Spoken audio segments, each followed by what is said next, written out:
Well, and we've been talking a lot, because of getting ready for the show, about the relationship between architectures and the paintings. And with the last show at Kordansky, the placement in those and the shape of the rooms was so much a part of the experience of them. When you think about the paintings, they're in space, or they're in relationship to each other, or do you, when you're working on a show, like the show that you did at the warehouse in Red Hook for Griffin, how much is the relationship between the space and then what's happening inside the space of the painting in dialogue? Perfectly. I mean, it just, so everything, and from a certain point, I made a BlumHelman show in 1992 that I feel like it was in BlumHelman warehouse, and I had never made a show that big, and I really feel like I flubbed the installation. I didn't. The paintings looked great in the studio, but then when I got to the installation, the pacing was just not, it didn't impress me. And it was after that I really made sure that I knew where things were going to go and what pictures were going to be in a show. Even though for the Kordansky show, I did a lot of editing at the gallery. I didn't really know what paintings were going to be in the show, except for the big 4 murals. But I made many more verticals than I needed. But I knew exactly the size that, yeah. Does that answer your question? Oh, yeah. Yeah. Yeah, no, it's because when you talked about your goals for the next few years, because the show is a survey going up to now, but then also, since it's 2 years ahead, we were talking about what's coming forward. And I remember you said once, like, my goal is to make really stunningly beautiful shows from here on in, to pick spaces where things will look beautiful. And I thought that was such an interesting way of putting it, not like I'm making individual works, but that you were looking at the way shows would look and the experience of exhibitions. Oh, yeah, definitely. I mean, it's not, it makes it satisfying to me. So I think it's a different way of looking at an exhibition. I mean, if you look at, like, say you look at the de Kooning black and white installation, like the those great black and white de Koonings, it's not like the most staggering installation you've ever seen, but yeah, I think that this marriage of art and architecture has become really important to me, and I think, like, obviously that probably comes from the Rothko Chapel, right? Like, but then you can kind of roll back to the Renaissance and be like, oh, of course these, the frescoes that are painted, like, I don't want to say they're painted on site. Duh, they're painted on site, but frescoes. Yeah. So that the marriage of art, architecture, I'm interested in. The experience of a space. Now, one of the jobs of a curator working on a survey is making the connective tissue so the public can understand it. And in some ways, you've done a lot of the hard work from us. Hearing this talk today and the talk you did in Aspen that's available online that I watched a little while ago.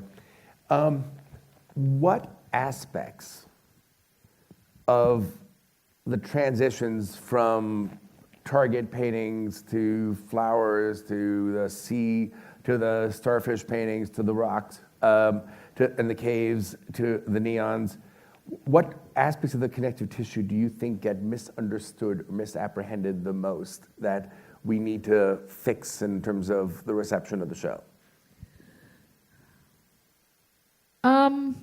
I don't think it's going to be a problem because I have a the end photograph that's really cool. Keep clicking slowly, but click slowly, because we'll get to the end, but click very slowly. I have a the end photo, and I don't think it's going to be a problem, because what I found out is that the connective tissue is color. And the color has been there from the inception. to now. And then it's just going to be obvious when you see these, like, oh, the flower silk screens then become objects, and the neon has like come out of collage, and really out of my interest, my teenage interest in sculpture in college. Like, that's why I was showing you Mary Miss and Eva Hess, because I built sculpture. I think of these paintings as being built. I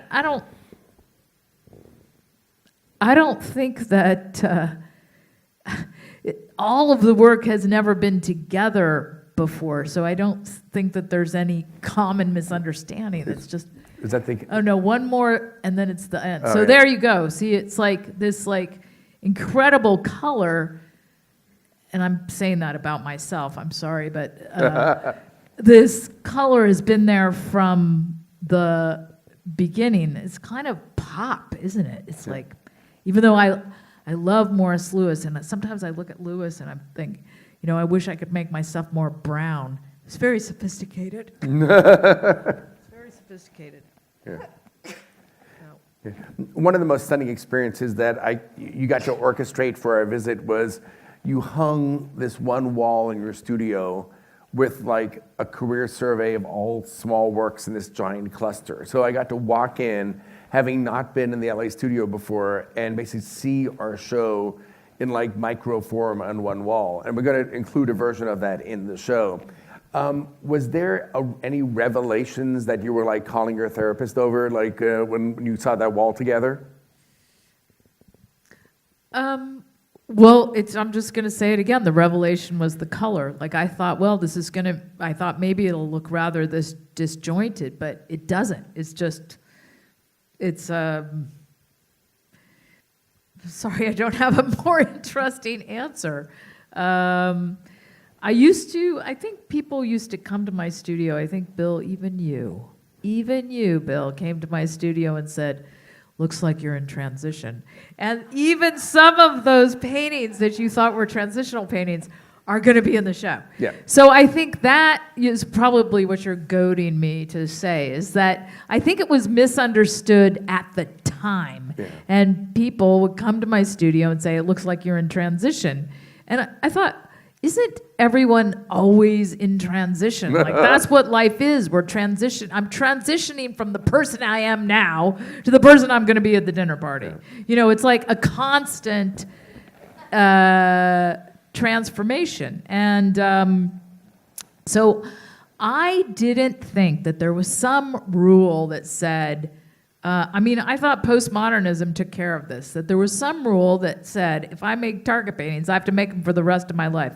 There was this a review that came out that said I was becoming the next Peter Halley, and I thought, I better switch it up, and because my idea from the get-go was I could have ideas that could be carried out in any form that I wanted to use, and I stuck to that. And I would say to my friends, this will only be understood in the rearview mirror, because I wasn't making something that you could count on. Well, there's been a lot of audacious moments. Like, I think of the shows when you added the starfish and paintings like Absorbent, and even some of the giant silk screens like the eels and the roses, where there were things where like, are you allowed to do that? And you walk in and go like, can you stick a sponge on a painting when you're not Yves Klein? And then even when you were showing the caves and the rocks, you're like, it's like you were painting en plein air, and I'm like, it's 2009 or 2008. Like, are you allowed to go out and be on a beach painting all day? It just seems like it was against the rules. Well, I thought that was part of the perversion of it. It is. Yeah. Yeah. But it's like I think about just audacity, about like it's like I'm going to do this, and I'm not going to listen to that self-censorer that we all have in our heads. Well, I remember getting in an argument with the guy who ran Pierogi about my butterfly drawings, and I took them out there, and he had drawers and drawers of drawings, and I took them out there. He said, "Nobody will want to buy these, Mary." And I said, "Why not? Why not? I don't understand. It's just a sign. It's a sign."